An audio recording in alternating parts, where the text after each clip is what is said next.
안녕하십니까. 저는 강남 테마피부과 원장, 피부과 전문의 이학규입니다.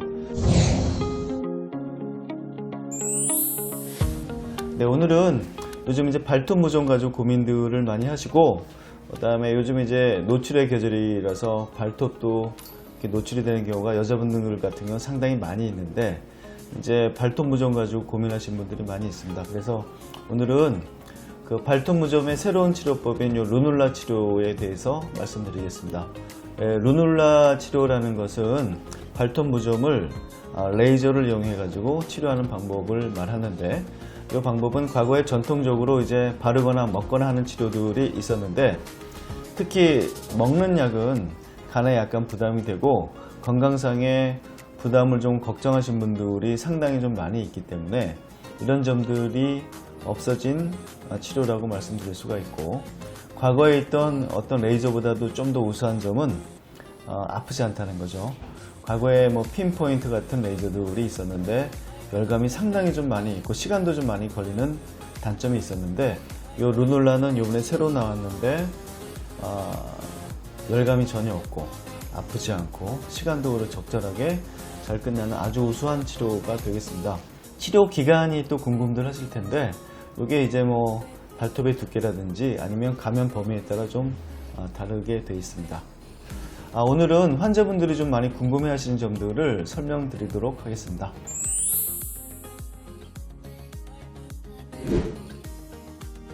무좀의 이제 진행 단계라는 게 이제 감염 경로를 얘기하는데, 어떤 경우는 무좀이 있다가 발톱 무좀으로 가는 경우도 있고, 발톱 무좀이 일단 생겼다 그러면 무좀이 아무리 많이 좋아져도 이 발톱 무좀에 있는 곰팡이가 계속 거기 씨앗을 뿌리기 때문에 계속 발톱 무좀과 그 다음에 발바닥 무좀이 같이 공존하는 경우가 많이 있죠. 그래서 어떤 게 먼저라고 말씀드리기는 어렵지만 두 가지가 공존하는 경우가 상당히 좀 많이 있습니다.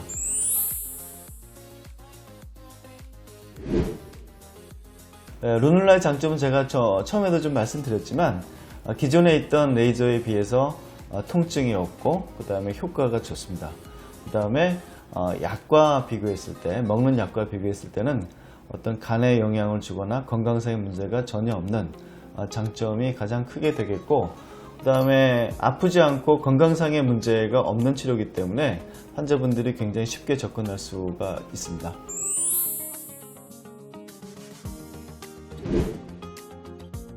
치료 기간, 무좀의 치료 기간은 발톱 무좀도 마찬가지지만 곰팡이가 어느 정도 침범해 있느냐에 따라 좀 많이 다르게 됩니다.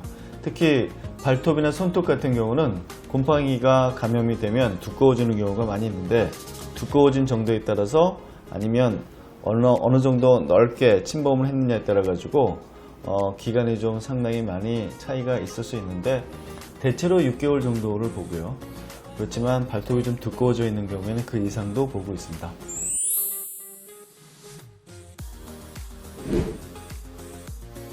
정말 중요한 질문인데요.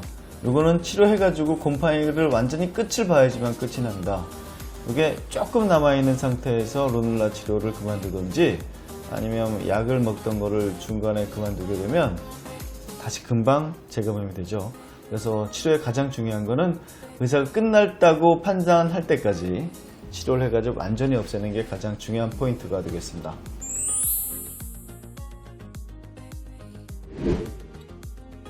루눌라 치료 중에 약물 치료를 같이 하는 경우도 있죠. 그 바르는 약들 있죠. 환자분들은 너무나 간절해가지고 어떤 방법이라도 좀 해가지고 하고 싶은데, 근데 먹는 약은 좀 간에 부담이 되니까 좀 못하겠다. 어떤 치료 방법을 좀 같이 했으면 좋겠느냐. 이럴 때는 보통 저희가 바르는 약을 좀 같이 권해드립니다. 그래서 보통은 이제 루눌라 레이저를 하면서 바르는 레이저를 좀 같이 하고, 그 다음에 너무 두꺼워져 있다면 좀 깎는 치료도 좀 같이 하고, 이렇게 물리적인 아니면 도포하는 약을 같이 쓰면 효과는 훨씬 더 배가 될 수가 있습니다.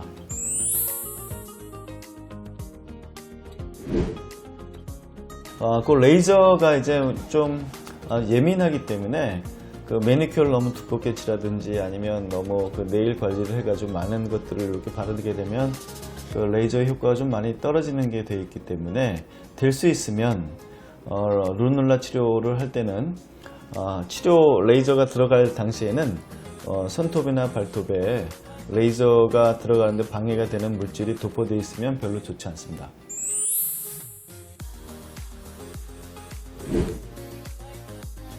그래서 레이저를 할 당시에만 이게 없으면 되기 때문에 그래도 그 발톱이나 손톱에 무좀이 있으면 가리고 다니셔야 되잖아요, 평소에. 그러니까 평소에는 좀 이렇게 칠하셨다가 레이저 할 때는 좀 지우고 하시는 게 좀 필요하십니다.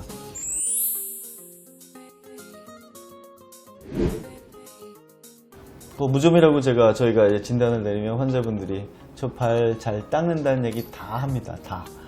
발을 안 닦아서 생기는 건 아니고 우리가 감기가 청결을 하지 않는다고 생기는 거 아니잖아요. 감염병이거든요. 이건 곰팡이에 감염이 되는 거라서 곰팡이가 있는 데와 접해서 생기는 거지 청결하지 않아서 생기는 건 아닙니다. 그렇지만 곰팡이가 좋아하는 환경은 있죠. 고온, 다습한 걸 되게 좋아하거든요. 그래서 우리가 만약에 신발을 신을 때도 곰팡이 감염이 과거에 있었던 분들은 통풍이 좀 잘 되고 그 다음에 온도를 좀 낮출 수 있는 노력을 잘 해야지만 재감염의 가능성이 좀 많이 떨어지게 됩니다.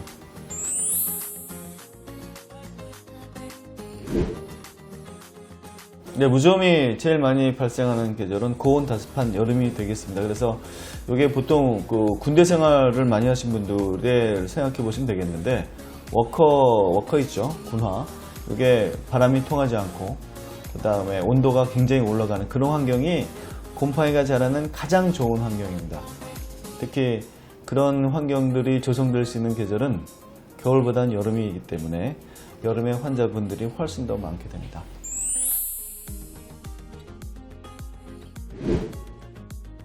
우리가 곰팡이를 예방하려면, 특히 발톱 무좀을 예방하려면 우리가 가지고 있는 일반적인 발 무좀 있죠, 아니면 손 무좀, 손톱이나 발톱을 침범하기 전에 무좀이 있다면 이걸 잘 치료해야지만 손톱이나 발톱에 옮겨가지 않을 것 같습니다. 그래서 일단은 곰팡이가 조금 있을 때 치료를 잘 하는 게 상당히 중요할 것 같고, 그 다음에 곰팡이가 싫어하는 환경을 만들어야죠.